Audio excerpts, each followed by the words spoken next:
Rainbow statistics में आप सबका हार्दिक स्वागत है। आज हमारे साथ एक बहुत ही खास मेहमान है। ISS 2022 all India ranking Deepti. Thank you ma'am and welcome to our channel. Thank you sir. आप हमारे आपके बारे में हमें कुछ बताइए। तो मैं उत्तर प्रदेश प्रयागराज की रहने वाली हूँ। मैंने अपनी primary education saint Anthony's convent girls inter college Prayagraj से कंप्लीट किया है और ग्रेजुएशन और पोस्ट ग्रेजुएशन मैंने यूनिवर्सिटी ऑफ इलाहाबाद से पूरा किया है। और मैंने पॉपुलेशन स्टडी में यूजीसी नेट क्वालिफाई किया है और आईसीएस के लिए मेरा ये थर्ड अटेम्प्ट था जिसमें मुझे फाइनल सक्सेस मिली। तो हमारा जो इंटरेक्शन का मेन टॉपिक है आई आईएसएस की स्ट्रेटेजी, हम उसके ऊपर आते हैं, ठीक ना। तो जो पहला जो सब्जेक्ट है, जो फर्स्ट डे आता है, जनरल इंग्लिश और जनरल स्टडीज। तो जनरल स्टडीज को और इंग्लिश को लेके आपका क्या स्ट्रेटेजी था? तो जो जर्नल इंग्लिश आता है उसके लिए मैंने एसे पे काफी फोकस किया था। मेरी ये स्ट्रेटेजी रही कि किसी भी टॉपिक पे एसे आए मैं एक अच्छा एसे लिख सकूं। तो इसके लिए मैंने विजन आईएस की मंथली मैगजीन आती है, उसको लास्ट 6 मंथ की मैगजीन मैंने बहुत अच्छे से फॉलो किया था। उसमें जो भी करंट टॉपिक जिसपे एसे आ सकते हैं और कुछ उसमें सोशल इश्यूज दिए रहते थे उसको मैंने कवर किया था। और इसके अलावा दृष्टि आईएस की मैंने एसे की बुक फॉलो की थी एसे के लिए। तो और सबका शॉर्ट नोट तैयार कर लिया था। तो ऐसे मेरा काफी अच्छे से तैयार हो गया था।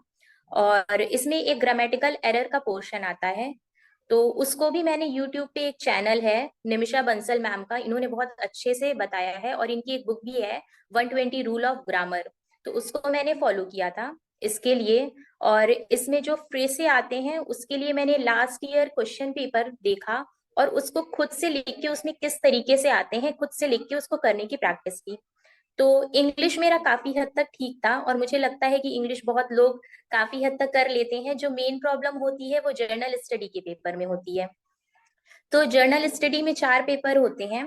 पहला पॉलिटी, दूसरा इकोनॉमी और तीसरा होता है ज्योग्राफी और चौथा हिस्ट्री होता है। तो इसमें मैंने जो 3 पार्ट होते हैं पॉलिटी हिस्ट्री और ज्योग्राफी, इसको बहुत अच्छे से कवर किया। और इकोनॉमी मैंने ड्रॉप कर दिया था क्योंकि थोड़ा सा मुझे इकोनॉमिक टफ लगती थी और उसके क्वेश्चन मुझे थोड़ा कम समझ में आते थे। तो पॉलिटी के लिए मैंने लक्ष्मीकांत फॉलो की और बहुत अच्छे से फॉलो किया। तो पॉलिटी लक्ष्मीकांत अगर आप पढ़ लेते हैं तो काफी हद तक आपका वो कवर हो जाता है। और हिस्ट्री ज्योग्राफी के लिए मैंने एनसीईआरटी की 9 to 12 फॉलो किया और शॉर्ट नोट प्रिपेयर कर लिया। और हिस्ट्री के लिए मैंने स्पेक्ट्रम की बुक भी कवर की थी। उसको सब नहीं पढ़ना होता है, स्पेक्ट्रम की बुक में आपको कुछ टॉपिक देखिए और सिर्फ वही टॉपिक पढ़िए, सारे टॉपिक आपको पढ़ने की जरूरत नहीं है। और इसके अलावा लास्ट ईयर के जो क्वेश्चन पेपर होते हैं जर्नल स्टडी के उसको मैंने लिख के प्रैक्टिस किया और आंसर राइटिंग की और खुद को एनालाइज करने की कोशिश की मैं कि मैं किस तरीके से आंसर राइटिंग कर सकती हूँ। तो इस तरीके से मेरा जर्नल स्टडी और जर्नल इंग्लिश की ये स्ट्रेटेजी रही। तो हम पूछ रहे थे, आपने इंग्लिश और स्टडीज दोनों के लिए 6 महीने का टाइम रखा था प्रिपेयर करने के लिए? जी सर, जी सर, मैंने लास्ट 6 मंथ की करंट अफेयर लिया था और ये सफिशियंट है। ओके। तो इसके बाद जो पहला पेपर है, जनरल स्टैटिस्टिक्स पेपर 1, तो जी सर। उसमें आपका स्ट्रेटेजी क्या था? जो स्टैटिस्टिक्स का पेपर बन रहा है ये मेरे लिए स्टैट्स के चारों पेपर में one of the toughest paper रहा है। क्योंकि इसमें दो तीन मेनली पोर्शन होते हैं, प्रोबेबिलिटी, कंप्यूटर और एनए। और 2 पोर्शन मेरे काफी वीक रहे हैं, कंप्यूटर और एनए। तो इसके लिए मैं ये कहना चाहूंगी कि आप ज्यादा से ज्यादा क्वेश्चन की प्रैक्टिस करें और टाइम मैनेजमेंट का ज्यादा ध्यान दें। एनए के क्वेश्चन को आप काफी बार प्रैक्टिस करें क्योंकि ये मेरी गलती रही है कि मेरा एनए और कंप्यूटर वीक था और मैंने इस पे ध्यान भी कम दिया। तो इसलिए मेरे इसमें मार्क्स भी काफी कम आए थे। तो इस आप ज्यादा से ज्यादा क्वेश्चन सॉल्व करें और लास्ट ईयर के क्वेश्चन पेपर जरूर सॉल्व करें। और टाइमर रख के आप क्वेश्चन सॉल्व करने की प्रैक्टिस करें तो काफी हद तक आपका टाइम मैनेजमेंट भी ठीक हो जाता है। जो प्रैक्टिस के लिए आपने कहाँ से प्रिपेयर किया था, क्वेश्चन सेट या कुछ? सर, पेपर 1 के लिए मैं बुक सजेस्ट करती हूँ। जैसे सबसे पहले आप गुप्ता कपूर की मैथमेटिकल स्टैटिस्टिक्स बहुत अच्छे से फॉलो करिए क्योंकि क्वेश्चन और थ्योरी एज इट इज इससे पूछ लेता है। तो आपको इसको बिल्कुल अच्छे से फॉलो करने की जरूरत है। और इसके अलावा मैंने वीके रोहतगी की बुक भी ली थी इसके लिए। और प्रोबेबिलिटी के लिए आप मैंने डिप्स एकेडमी के क्वेश्चन पेपर, मेरे पास मेरे कुछ सीनियर ने मुझे नोट्स प्रोवाइड करवा दिए थे, तो प्रोबेबिलिटी के लिए मैंने इसको फॉलो किया था। और इसके अलावा जो प्रीवियस ईयर के क्वेश्चन पेपर होते हैं उसको मैंने बहुत अच्छे से सॉल्व करके उसकी शॉर्ट नोट्स प्रिपेयर कर ली थी। तो लास्ट टाइम के लिए मुझे ये काफी बेनिफिशियल रहा कि एग्जाम के एक हफ्ते पहले मुझे देखने के लिए काफी बेनिफिशियल रहा। तो आप नोट जरूर तैयार करें और कुछ रिजल्ट आप याद करने की कोशिश करें, क्योंकि ये पेपर बहुत लेंदी होता है। अगर आप सॉल्व करके करने की प्रैक्टिस करेंगे तो ये काफी डिफिकल्ट हो जाता है। तो आप रिजल्ट को याद कर लें। जैसे आप एक बाइनोमियल डिस्ट्रीब्यूशन लीजिए और उसकी जितनी भी प्रॉपर्टीज हैं आप उसको याद कर लीजिए, क्योंकि एग्जाम में as it is result base पे क्वेश्चन दे देता है। तो ज्यादा से ज्यादा याद करके उसको प्रैक्टिस करिए। एनए के लिए सर मैंने केसी सक्सेना की बुक फॉलो की थी। ओके। तो इसके बाद जो जी नेक्स्ट पेपर है स्टैटिस्टिक्स पेपर 2, आपका उसको लेके क्या स्ट्रेटेजी था? बहुत लोगों का ये बहुत मतलब डिफिकल्ट लगता है और बहुत टेंशन वाला पेपर है।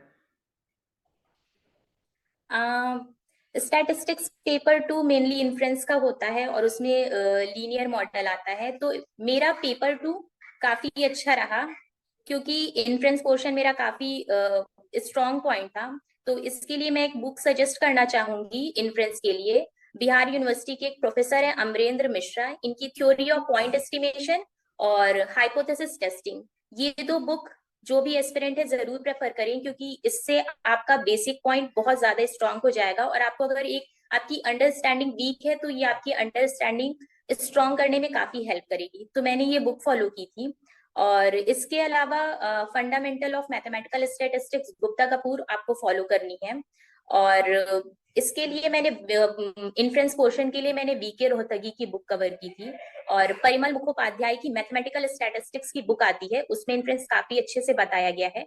तो ये सारी बुक मैंने इन्फ्रेंस के लिए कवर की थी। और मैंने रिजल्ट काफी अच्छे से तैयार कर लिए थे। जैसे थ्योरी बेस्ड रिजल्ट होते हैं, MLE, method of movement estimator, और पर्टिकुलर हर डिस्ट्रीब्यूशन के लिए मैंने कुछ कुछ तैयार याद करके और उनकी शॉर्ट नोट बना ली थी। तो ये जो शॉर्ट नोट मुझे एग्जाम पीरियड में रिवीजन के लिए काफी बेनिफिशियल हुआ था। और लास्ट ईयर के क्वेश्चन पेपर जरूर सॉल्व करें, क्योंकि लास्ट ईयर के क्वेश्चन पेपर सॉल्व करने से आपका कॉन्फिडेंस बूस्ट होता है और आपको अपनी प्रिपरेशन भी एनालाइज करने में थोड़ा सा इजी हो जाता है। तो ये मेरी स्ट्रैटेजी पेपर 2 के लिए रही है।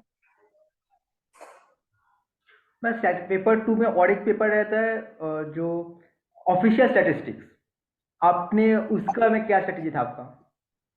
हाँ, ऑफिशियल स्टैटिस्टिक्स के लिए वही मेनली मैंने मॉस्की की वेबसाइट फॉलो की थी। और इसके अलावा जो क्वेश्चन पेपर लास्ट ईयर के थे उनको मैंने क्वेश्चन देखा और उस क्वेश्चन से रिलेटेड और कैसे क्वेश्चन बन सकते हैं उसको मैंने गूगल करके अपना एक शॉर्ट नोट प्रिपेयर कर लिया था।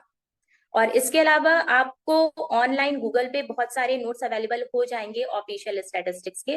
तो मैंने ऑनलाइन पीडीएफ डाउनलोड करके ऐसे ऑफिशियल स्टैटिस्टिक्स प्रिपेयर किया था। और इसके लिए जो इकोनॉमी बुक आती है इसके लिए मैंने प्रतियोगिता दर्पण की बुक फॉलो की थी। तो इसको आप फॉलो करेंगे तो आपका ऑफिशियल स्टैटिस्टिक्स के लिए ये काफी अच्छी बुक मानी जाएगी। ओके। इसके बाद जो एमसीक्यू पार्ट के बाद हमारा जो लेंदी पेपर है, जो स्टैटिस्टिक्स पेपर 3, जी सर। उसको जी। लेके आपका क्या स्ट्रेटेजी था? पेपर 3 सबसे लेंदी पेपर माना जाता है, नो डाउट, चारों पेपर में। तो इसमें 4 पोर्शन मेनली होते हैं। पहला सैंपल सर्वे, दूसरा इकोनोमेट्रिक्स, थर्ड टाइम सीरीज और फोर्थ होता है demand analysis and index number. तो इसके लिए मैं सबसे पहले ये सलाह देना चाहूंगी जो भी एस्पिरेंट है कि आप कुछ चीजों को याद करने की कोशिश करें और याद करके उसको लिख के प्रैक्टिस करने की जरूर कोशिश करें। क्योंकि 3 घंटे के पेपर में आपकी अगर लिख के प्रैक्टिस की कमी है तो आप सारा पेपर आप कवर नहीं कर सकते हैं। और इसमें से आपने अगर सारे और चारों पोर्शन, ये जो 4 पोर्शन होते हैं, आप चारों पोर्शन कवर करें, क्योंकि अगर आप एक भी पोर्शन छोड़ देंगे तो फिर आपके लिए थोड़ा सा डिफिकल्ट हो जाता है। तो मैंने चारों पोर्शन कवर किए थे, एक भी पोर्शन मैंने छोड़ा नहीं था, जो ये 4 पोर्शन होते हैं। और लिख के मैंने प्रैक्टिस करी, काफी लिख के मैंने थर्ड पेपर के लिए प्रैक्टिस किया था। तो अब मैं बुक बताना चाहूंगी कि मैंने कौन कौन सी बुक फॉलो की। तो सैंपल सर्वे के लिए मैंने applied statistics by Gupta Kapoor follow की थी। और इसके अलावा दरोगा सिंह और एफ एस चौधरी की सैंपल सर्वे की बुक है। ये आपके न्यूमेरिकल के लिए काफी बेनिफिशियल होगी। तो मैंने जो सैंपल सर्वे में न्यूमेरिकल आता है उसके लिए दरोगा चौधरी की बुक फॉलो की थी। और इसके अलावा आईआईटी कानपुर के शलभ सर की नोट्स ऑनलाइन अवेलेबल है, मैंने ये बुक फॉलो की थी। ये 3 नोट्स मैंने सैंपल सर्वे के लिए फॉलो की थी। दूसरा पोर्शन होता है इकोनोमेट्रिक्स।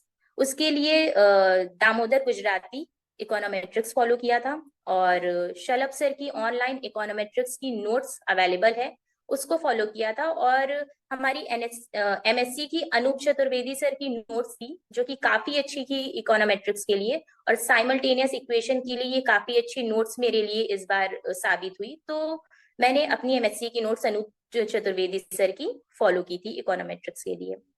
और टाइम सीरीज के लिए भी मैंने अनूप चतुर्वेदी सर की टाइम सीरीज फॉलो की थी। इनका लेक्चर पड़ा है यूट्यूब में स्वयं प्रभा चैनल पे, इसको भी देख सकते हैं। तो टाइम सीरीज के लिए काफी अच्छा आपके लिए साबित होगा। और इसके अलावा मैंने applied statistics by Gupta Kapoor time series के लिए फॉलो किया। और डिमांड और इंडेक्स नंबर के लिए मैंने सिर्फ गुप्ता कपूर ही पढ़ा था, इसके अलावा मैंने कहीं से भी पढ़ाई नहीं की थी। तो ये मेरी थर्ड पेपर की स्ट्रेटेजी और ये बुक की लिस्ट रही। आपका पेपर 4 के लिए ऑप्शनल पेपर कौन से थे ma'am? Sir multivariate analysis and vital statistics and demography. Okay. तो वाइटल स्टैटिस्टिक्स डेमोग्राफी में एक जो टॉपिक होता है माइग्रेशन रिलेटेड और सेंसस रिलेटेड कुछ क्वेश्चन आ रहे हैं रिसेंट में, तो आपने इन यस दोनों सर। पार्ट को कैसे आपने टैकल किया? इसके लिए एक बुक है, principle of population study by Asha Bhinde. इसमें माइग्रेशन बहुत अच्छे से दिया है, सारे माइग्रेशन। तो आप ये बुक कवर कर सकते हैं माइग्रेशन और सेंसस के लिए। इसके अलावा एमएल झिंगन की डेमोग्राफी की बुक आती है, तो आप ये 2 बुक प्रेफर कर सकते हैं सेंसस एंड माइग्रेशन के लिए। आपको सारे टॉपिक इसमें मिल जाएंगे। और मल्टीवेट में आपने कौन से बुक फॉलो की मैम? रीड के लिए सबसे पहले यूट्यूब में एनपीटेल पे अमित मित्रा सर का लेक्चर पड़ा हुआ है, तो मैंने उनका लेक्चर फॉलो किया था। अप्रॉक्स 47 लेक्चर इनके यूट्यूब में पड़े हुए हैं, तो मैंने उनको फॉलो करके अपनी एक शॉर्ट नोट प्रिपेयर कर ली थी। और न्यूमेरिकल के लिए मैंने applied multivariate analysis bye Johnson ये बुक फॉलो की थी। ये न्यूमेरिकल के लिए काफी अच्छी बुक है। आप अगर अब लास्ट ईयर के क्वेश्चन पेपर देखेंगे तो एज इट इज न्यूमेरिकल यहीं से पूछे जाते हैं। तो न्यूमेरिकल के लिए आप मल्टीवेरिएट एनालिसिस बाय जॉनसन की बुक जरूर फॉलो करें और लास्ट ईयर के क्वेश्चन पेपर जरूर सॉल्व करें। तो लास्ट 10 ईयर के मल्टीवेरिएट के क्वेश्चन पेपर मैंने बहुत अच्छे से सॉल्व करके उसकी एक शॉर्ट नोट प्रिपेयर कर ली थी। अभी जो हमें बात करना है, चारों पेपर आप सब पेपर बता दिए। टाइम मैनेजमेंट को लेके आपने एमसीक्यू में टाइम कम होता है और क्वेश्चन मतलब ज़्यादा रहता है, तो वो आप कैसे जी मैनेज सर। किए? मतलब कितना टाइमिंग, मतलब एक क्वेश्चन पीछे देंगे, अगर नहीं आ रहा है तो बहुत लोग होते हैं कि एक ही क्वेश्चन को बार बार ट्राई करें, तो आपका क्या स्ट्रेटेजी था मैम टाइम मैनेजमेंट को लेके? हाँ सर, टाइम मैनेजमेंट बहुत बड़ा इशू है, specially paper first and second के लिए।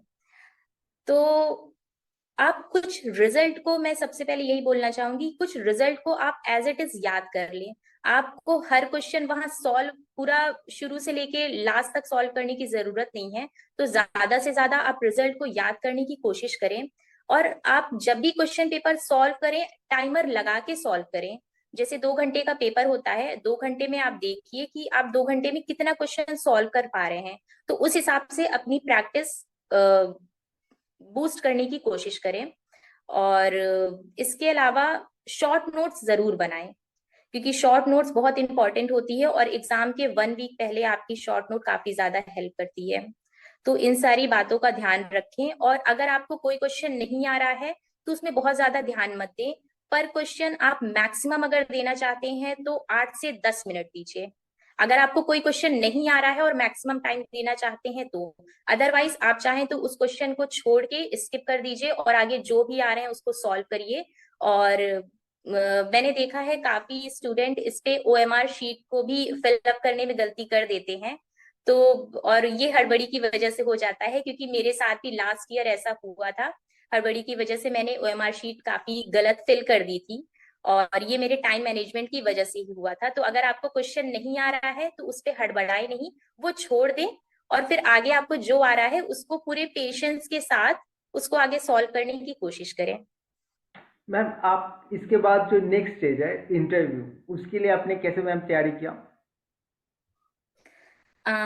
सर इंटरव्यू के लिए मैंने अपने सीनियर से गाइडेंस ली थी। तो आईएसएस ऑफिसर हैं डॉक्टर नियति जोशी। तो उनको मैं इस ऑनलाइन प्लेटफॉर्म के थ्रू थैंक्स भी बोलना चाहती हूँ, क्योंकि ओवरऑल इंटरव्यू पीरियड में उन्होंने मेरी काफी हेल्प की। तो मैंने उनसे गाइडेंस ली और अलग से मैंने कुछ तैयारी नहीं किया, उन्होंने ओवरऑल मुझे गाइडेंस दिया और अच्छी प्रिपरेशन कराई। एक बहुत कॉमन सवाल होता है, क्या कोचिंग की ज़रूरत है या नहीं है? इसमें आपको क्या कहना है? बिल्कुल नहीं है। हाँ, मेरा कहना है कि इसमें कोचिंग की जरूरत बिल्कुल नहीं है, क्योंकि इसमें मेन जो पोर्शन होता है वो आपका सब्जेक्ट होता है। और जो जीएस और इंग्लिश का पोर्शन होता है वो थोड़ा डिफिकल्ट होता है, बहुत ज्यादा डिफिकल्ट नहीं होता है, इसमें क्वालिफाइंग मार्क्स होते हैं। और सब्जेक्ट मुझे लगता है अगर आपने बीएससी एमएससी अच्छे से पढ़ाई की है तो फिर आपको कोचिंग की जरूरत बिल्कुल नहीं है। आप खुद पे पढ़ाई करिए और पूरे कंसिस्टेंसी के साथ पढ़ाई करिए। इस एग्जाम के लिए आपको कोचिंग की जरूरत बिल्कुल नहीं है। और एक सवाल जो बहुत ज़्यादा पूछा जाता है कि जो नंबर ऑफ सीट है वो हर साल कम हो रहा है और वेरी भी करता है कि 2021 में 10 या 12 सीट थे सिर्फ। तो इस टाइम पे जी सर। मोटिवेट रहना और एक बार फेलियर होने के बाद प्लान, मतलब आपका सेकेंड प्लान क्या था और आपने अपने आप को कैसे मोटिवेट रखा 3 साल तक? देखिए, यहाँ मैं ये कहना चाहूंगी कि अगर आपने अपने लिए कुछ डिसाइड किया है तो उस ओवरऑल प्रोसेस में अगर आपको कुछ फेल्योर मिलते हैं तो वो आपके माइंड को बहुत ज्यादा इफेक्ट नहीं करते हैं, क्योंकि आपने अपने लिए कुछ डिसाइड किया है। और खुद को बस ये है कि आप अपना पेशेंस लेवल बनाए रखिए। तो आई डोंट थिंक कि आपको फेलियर बहुत ज्यादा मैटर करेगा। और हमारे यहाँ कहा भी जाता है कि सफलता का मजा तब तक नहीं मिलता जब तक आपको असफलताएं ना आए। तो मुझे खुद पे कॉन्फिडेंस था कि हाँ नहीं निकल रहा है, लेकिन मुझे ये था कि मैं निकाल लूंगी। तो मेरे लिए फेलियर बहुत ज्यादा मैटर नहीं किया। और इसके लिए मैंने अपनी तैयारी के लिए मैंने बीच में एमएससी के बाद पीएचडी ज्वाइन किया था। लेकिन मुझे लगा कि पीएचडी करते हुए मैं तैयारी को सही टाइम नहीं दे पा रही हूँ, तो मैंने अपना पीएचडी ड्रॉप कर दिया और अपने मेन एम पे फोकस किया। तो आप अपने एम पे फोकस रहिए, अगर बीच में कुछ फेलियर आ रहे हैं तो उससे खुद को डिस्टर्ब मत करिए। अपना पेशेंस लेवल बनाए रखिए और पूरी मेहनत और ईमानदारी के साथ मेहनत करिए। एंड में आपको सक्सेस जरूर मिलेंगी, मैं बस यही कहना चाहूंगी, क्योंकि मुझे भी 3 फेलियर मिले हैं। लास्ट टू अटेम्प्ट में मेरा रिटन ही नहीं क्वालिफाई हुआ था। थर्ड अटेम्प्ट में मेरा रिटन क्वालिफाई हुआ और मुझे फाइनल सक्सेस मिली। तो अपना पेशेंस लेवल बनाए रखे, खुद पे भरोसा रखे, खुद के लिए पढ़ाई करे। अल्टीमेटली आपको सक्सेस जरूर मिलेगी। मैं आपको कोई सेकंड प्लानिंग था क्या, अगर इसमें नहीं हुआ तो आप दूसरा सेकंड ऑप्शन? सॉरी टू से, बट मैंने सेकंड ऑप्शन कुछ नहीं रखा था। मैंने आपको बताया मैंने पीएचडी ज्वाइन किया था और इसके लिए मैंने अपनी पीएचडी भी ड्रॉप कर दी। तो मेरे लिए लास्ट ऑप्शन यही था, फर्स्ट एंड लास्ट आप सब कह सकते हैं, मेरे लिए आईसीएस एक ऑप्शन यही था। ओके। तो आप हमें इंटरव्यू में, मतलब इंटरव्यू रिलेटेड एक सवाल था कि किसी को पूछना था कि अगर, मतलब वहाँ पे एक क्वेश्चन होता है कि हॉबी, हमें हॉबी क्या लिखना होता है। तो हॉबी में क्या कोई, मतलब गाना, मतलब गाना सुनना अच्छा लगता है, क्या वो हॉबी हो सकता है? बिल्कुल हो सकता है सर। अगर आपको गाना सुनना अच्छा लगता है तो बिल्कुल हो सकता है, लेकिन बस आप ये ध्यान रखिए कि अगर आप गाना सुनना हॉबी लिख रहे हैं तो आपको गाने के बारे में भी जानकारी होनी चाहिए। आपको कैसे गाने सुनना पसंद है और किस सिंगर के नाम आपको याद होने चाहिए कि हाँ इस सिंगर के नाम पसंद है, वेस्टर्न पसंद है, फ्यूजन पसंद है, कैसे पसंद है। तो आप जो भी हॉबी लिखिए आप उस पर थोड़ा सा सर्च कर लीजिए, डिटेल सर्च कर लीजिए, क्योंकि मेरा यही कहना है कि आप हॉबी वही डालिए जिसपे आप पूरे कंफर्टेबल हो, कि अगर इंटरव्यूअर आपसे क्वेश्चन पूछ रहा है तो आप बहुत अच्छे से उसका आंसर दे सकते हो। अदरवाइज आप ऐसी हॉबी डालिए जिसपे ज्यादा क्वेश्चन ना बन सके, इंटरव्यूअर उसको स्किप कर दे, आगे बढ़ जाए। तो मेरा यही कहना है, जैसे मैंने कुकिंग हॉबी डाली थी, मेरी एज सच कोई वैसे हॉबी नहीं थी, तो मैंने कुकिंग हॉबी डाली थी जो कि लड़कियों के लिए एक बेसिक हॉबी मानी जाती है। तो मुझसे कुकिंग पे क्वेश्चन पूछे गए थे, लेकिन जो क्वेश्चन पूछे गए थे मैंने बहुत इजीली उनको आंसर कर लिया था, क्योंकि कुकिंग बेसिक है, हम लोग कुकिंग करते हैं, कुकिंग के लिए आप पूछ लेंगे तो हमें जानकारी रहती है। तो मेरा यही सलाह है कि आप वही हॉबी डालें जिसपे आप पूरी तरह से कंफर्टेबल हो। आप कोई ऐसी हॉबी ना डाल दें जिसपे आपको मतलब आंसर देने में थोड़ी सी भी डिफिकल्टी हो या फिर कोई प्रॉब्लम हो। तो मेरा यही सलाह है कि हॉबी बहुत सोच समझ के ही डालें। और क्योंकि हॉबी पे क्वेश्चन पूछे जाते हैं, जरूर पूछे जाते हैं। मुझसे मेरी हॉबी पे कई क्वेश्चन पूछे गए थे। इंटरव्यू, मान लीजिए जो आईएएस की प्रिपरेशन शुरू करना चाहते हैं और आपका फर्स्ट इंटरव्यू देख रहे हैं, उनके लिए आपका क्या सलाह रहेगा मैम? सबसे पहले अपना patience level through out process में बनाए रखें, खुद पे भरोसा रखें, और इसके बाद सिलेबस को बहुत अच्छे से स्टडी करें और एक सही स्ट्रेटजी जो आपके लिए सही हो, एक प्रॉपर स्ट्रेटजी बनाएं और इस स्ट्रेटजी को फॉलो करते हुए पढ़ाई करें। प्रीवियस ईयर के क्वेश्चन पेपर जरूर सॉल्व करें, क्योंकि कई बार ऐसा होता है कि as it is previous year से ही आपके एग्जाम में क्वेश्चन पेपर आ जाते हैं। तो प्रीवियस ईयर के क्वेश्चन सॉल्व करें और चीजों को लिख के प्रैक्टिस जरूर करें। आप जो भी याद करें, जो भी तैयारी करें, उसको लिख के प्रैक्टिस जरूर करें, तो ये आपके लिए काफी हेल्पफुल होगा। थैंक यू मैम, आपके साथ बात करके मैं अच्छा लगा। उम्मीद करते हैं 2 साल बाद हम आपका दोबारा इंटरव्यू ले पाएंगे, life as an IAS officer, और आपकी एक्सपीरियंस पता करेंगे। Thank you ma'am. Thank you so much sir. Nice meet to you.